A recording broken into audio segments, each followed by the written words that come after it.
যখন নাজিল হলো, মদিনার সমস্ত সাহাবায়ে কেরাম নবীজি সাল্লাল্লাহু আলাইহি ওয়াসাল্লামের দরবারে এসে বলছে, ইয়া রাসূলুল্লাহ, ইয়া হাবিবাল্লাহ, আল্লাহ তাআলা আয়াত নাজিল করেছেন, প্রিয় জিনিসটা দিতে বলেছেন। সমস্ত সাহাবীদের যে সমস্ত জিনিসগুলো প্রিয় ছিল সকলে দান করতে শুরু করলো। এই আনসারী সাহাবীর ভিতরে একজন সাহাবী ছিলেন, তার নাম হচ্ছে আবু তালহা রাদিয়াল্লাহু তাআলা আনহু। এই আয়াতের তাফসীরের মধ্যে ঘটনাটা লিখেছে আবু তালহা রাদিয়াল্লাহু তাআলা আনহু। তিনি এমন একজন সাহাবী ছিলেন, আনসারী সাহাবী ছিলেন। মদিনার ভিতরে তার একটা খেজুর বাগান ছিল। এই বাগানটা সবচেয়ে বড় বাগান ছিল, সবচেয়ে সুন্দর বাগান ছিল।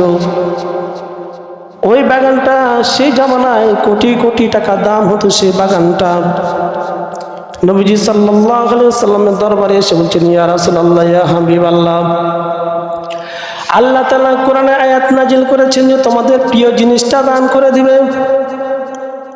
তো আমার এই মদিনার ভিতরে মসজিদে নববীর গেটের সামনে যে আমার বিশাল বড় বাগান, এত বড় মদিনার ভিতরে কারো বাগান নাই। এই খেজুরের বাগানটা আমার সবচেয়ে প্রিয় বাগান। আপনিও মাঝে মাঝে এই বাগানে এসে আপনিও বসে থাকেন, কিছু পানি পান করেন, খেজুর খান। এই বাগানের ভিতরে একটা কূপ আছে, কুয়া আছে। আরবের ভিতরে যেমন তেলের দাম বেশি, পানির দাম সেরকম বেশি। বাংলাদেশে যদিও তেলের দাম বেশি, পানির দাম কম, কিন্তু সৌদি আরবের তেলের দাম যেরকম পানির দাম তার চেয়ে বেশি, কেন সেখানে পানি পাওয়া মুশকিল। তো যে জায়গার যে বাগানের ভিতরে কূপ থাকে ওই বাগানের দাম অনেক বেড়ে যায়। যে বাগানের ভিতরে কূপ থাকে সে বাগানের কি দাম বেড়ে যায়। আবু তালহা রাদিয়াল্লাহু তাআলা আনহু বললেন, ইয়া রাসূলুল্লাহ, ইয়া হাবিবাল্লাহ, আমার কাছে আমার এই বাগানটা সবচেয়ে প্রিয় বাগান। যেহেতু আল্লাহ তাআলা বলেছেন তোমাদের প্রিয় জিনিসটা আল্লাহর রাস্তায় ব্যয় করে দেবে, এই জন্য আমি মনে করেছি এই বাগানটা আমি আল্লাহ রাব্বুল আলামিনের রাস্তায়, আমি আল্লাহর দ্বীনের জন্য আমি বাগানটা দান করে দিব। নবীজি সাল্লাল্লাহু আলাইহি সাল্লাম বলছেন, তালহা, কোন বাগানের কথা বলতেছো? যে বাগানে আমি মাঝে মধ্যে বসে থাকি, পানি পান করি, তোমার সে বাগানের কথা বলছো? তালহা রাদিয়াল্লাহু তাআলা বলছেন যে জি হ্যাঁ, সে বাগানের কথাই বলতেছি। এত সুন্দর বাগান, এত বিশাল বড় বাগান, এত বড় মদিনার ভিতরে কারো বাগান নাই। এত দামি বাগান, এত বড় বাগান, সবচেয়ে প্রিয় জিনিসটা তালহা রাদিয়াল্লাহু তাআলা যখন দান করার জন্য প্রস্তুত নিলেন, তখন নবীজি সাল্লাল্লাহু আলাইহি ওয়াসাল্লাম বললেন যে তালহা, তুমি এক কাজ করো, এই বাগানটা তোমার যতগুলো আত্মীয় স্বজন আছে, গরিবগুলো যতগুলো আত্মীয় স্বজন আছে, এই বাগানটা তোমার এই আত্মীয় স্বজনদের মধ্যে তুমি বন্টন করে দাও, ভাগ করে দাও। তালহা রাদিয়াল্লাহু তাআলা নবীজির এই আদেশ পেয়ে তার যে গরিব যেগুলো আত্মীয় স্বজন ছিল তাদের মধ্যে বাগানটা কি করে দিল, বন্টন করে দিল, ভাগ করে দিল। এই বাগানটা এত দামি বাগান, তবু তিনি আল্লাহ রাব্বুল আলামিনকে খুশি করার জন্য, আল্লাহ রাব্বুল আলামিনের দ্বীনের জন্য বাগানটা কি করলেন, আত্মীয় স্বজনের মধ্যে কি করে বন্টন করে দিলেন। আমার বন্ধুগণ, আমার ভাইয়েরা, কিন্তু আজকে আমাদের বিশাল বিশাল টাকার মালিক, অনেক টাকার মালিক, কিন্তু আল্লাহর রাস্তায় আমরা দান করতে চাই না। আমরা আল্লাহ রাব্বুল আলামিনের দরবারে, আল্লাহর ঘরে, মসজিদে, মাদ্রাসায় দান করতে চাই না। আল্লাহ রাব্বুল আলামিন বলে, ততক্ষণ পর্যন্ত তোমরা সবের অধিকারী হতে পারবে না, ততক্ষণ পর্যন্ত তোমরা প্রকৃত মুমিন হতে পারবে না, যতক্ষণ পর্যন্ত না তোমাদের প্রিয় জিনিসটা আল্লাহর রাস্তায় কি করবে, ব্যয় করবে।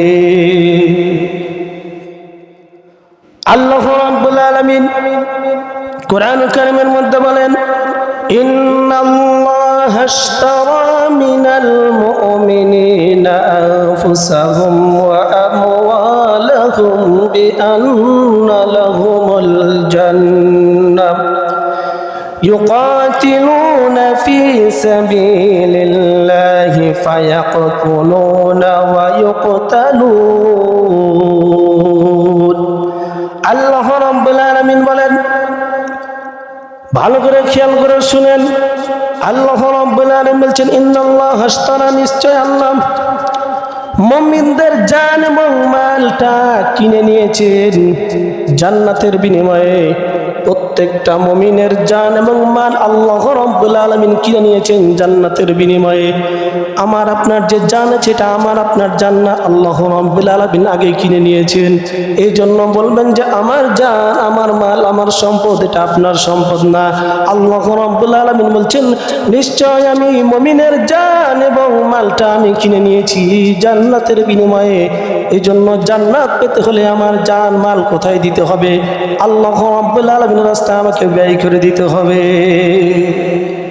কিন্তু আজকে আমরা দুনিয়ার ভিতরে বলছি আমার জান, আমার মাল, আমার সব কিছু, আমার রাজত্ব সব কিছু আমার। কিন্তু আল্লাহ রাব্বুল আলামিন বলছেন যে আমি মুমিনের জান এবং মালটা কিনে নিয়েছি জান্নাতের বিনিময়ে। আল্লাহ রাব্বুল আলামিন যে জান্নাতের বিনিময়ে আমি তোমাদের জান এবং মাল আমরা বিক্রি করে দিয়েছি। এখন এই জান আর মালটা আল্লাহ রাব্বুল আলামিনের রাস্তায় আমরা যখন বিক্রি করে দিয়েছি, তখন এই জান এবং মালটা আমার না। সেই জন্য আল্লাহ রাব্বুল আলামিনের দেওয়া জান এবং মাল সঠিক কাজে আমাদেরকে ব্যয় করতে হবে। আমার বন্ধুগণ, আমার ভাইয়েরা, তালহা রাদিয়াল্লাহু তাআলা আনহু তিনি তার সমস্ত সম্পত্তিগুলো দান করে দিলেন আল্লাহর জন্য, আল্লাহর দ্বীনের জন্য।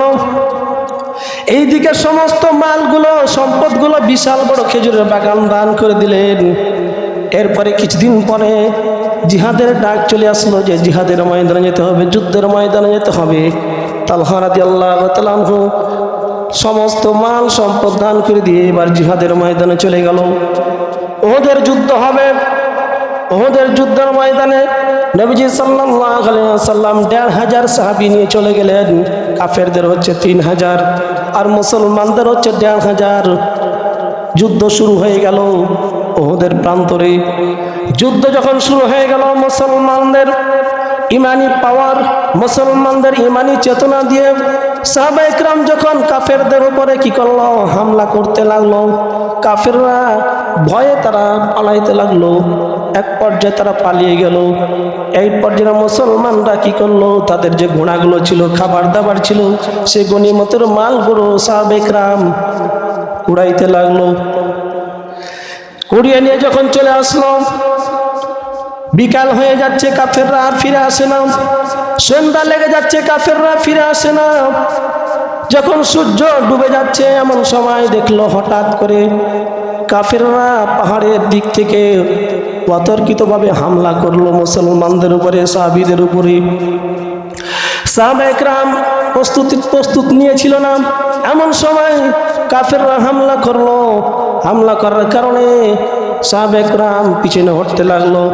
এক পর্যায়ে কাফেররা মুসলমানদের উপর হামলা করতে লাগলো। যখন দেখলো যে কাফেররা নবীজি সাল্লাল্লাহু আলাইহি ওয়াসাল্লামকে মারার জন্য তীর নিক্ষেপ করতেছে, তখন তালহা রাদিয়াল্লাহু তাআলা আনহু কি করলেন, নবীজির সামনে এসে ঢাল হয়ে দাঁড়িয়ে গেলেন। তালহা রাদিয়াল্লাহু তাআলা আনহু জিহাদের ময়দানে যেমন আগে ছিলেন, দানের বেলাও আগে ছিলেন, আগে কাতারে ছিলেন, যুদ্ধের ময়দানে আগে কাতারে আছেন। তালহা রাদিয়াল্লাহু তাআলা আনহু নবীর সামনে দাঁড়িয়ে গেলেন। আমার বন্ধুগণ, আমার ভাইয়েরা, কিতাবের মধ্যে লিখতেছে যুদ্ধ যখন শেষ হয়ে যাচ্ছে, যুদ্ধ যখন শেষ হয়ে গেল, তখন দেখা গেল তালহা রাদিয়াল্লাহু তাআলা আনহুকে যখন তীর নিক্ষেপ করে, নবীজিকে তাক করে যখন তীর নিক্ষেপ করতেছে, সমস্ত তীরগুলো তালহা রাদিয়াল্লাহু তাআলা আনহু নিজের শরীরের মধ্যে পেতে নিচ্ছেন। নিজের শরীরের মধ্যে আঘাত আসছে। কিতাবের মধ্যে লিখতেছেন যে তালহা রাদিয়াল্লাহু তাআলা আনহুর যখন যুদ্ধ যখন মুসলমানদের শেষ হয়ে গেল, শেষ হওয়ার পরে তার শরীরের ভিতরে সহস্র থেকে তার চেয়ে বেশি আঘাত দেখলো, তীরের আঘাত লেগেছে শরীরের ভিতরে।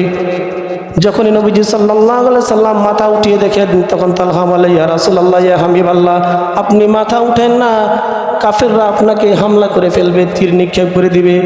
আমি তালহাকে লেগে যাক, কিন্তু আমি তালহা জীবিত থাকতে আপনাকে তীর তো লাগা দূরের কথা, ফুলের জন্য একটা টোকাও না পড়ে। জোরে বলেন সুবহানাল্লাহ। তো তালহা রাদিয়াল্লাহু তাআলা আনহু দানের বেলাও আগে কাতারে দান করলেন। তার নিজের প্রিয় জিনিসটা, তার বাগানটা, খেজুরের বাগানটা, এখন যে হাজার হাজার কোটি কোটি টাকা দাম এই খেজুরের বাগানটা, মসজিদে নববীর সঙ্গে যে বাগানটা ছিল সে বাগানটা দান করে দিয়েছে। আর দান করার পরে শুধু দান করে বসে থাকে নাই, এরপরে সে কি করেছে, জিহাদের ময়দানে গেছে, জিহাদের ময়দানে নিজের জীবনটাও দিয়ে দিয়েছেন। এই জন্য আল্লাহ রাব্বুল আলামিন বলেন, ইন্নাল্লাহা আশতারা মিনাল মুমিনিনা আনফুসাহুম ওয়া আমওয়ালাহুম বিআন্না লাহুমুল জান্নাহ। আল্লাহ রাব্বুল আলামিন নিশ্চয় আমি মুমিনদের জান এবং মাল, নিশ্চয় আমি মুমিনদের জান এবং মাল কিনে নিয়েছি জান্নাতের বিনিময়ে। তাহলে আল্লাহ তাআলার জান্নাত যদি আমাকে পেতে হয়, জান্নাতে যেতে হয়, জানও দিতে হবে, মালও দিতে হবে। কিন্তু আমরা মুসলমান, কপাল পোড়া হতভাগা মুসলমান, আমরা জানও দিতে চাই না, মালও খরচ করতে চাই না। তাহলে জান্নাতে যাওয়ার কোনো কি নাই, সুযোগ নাই।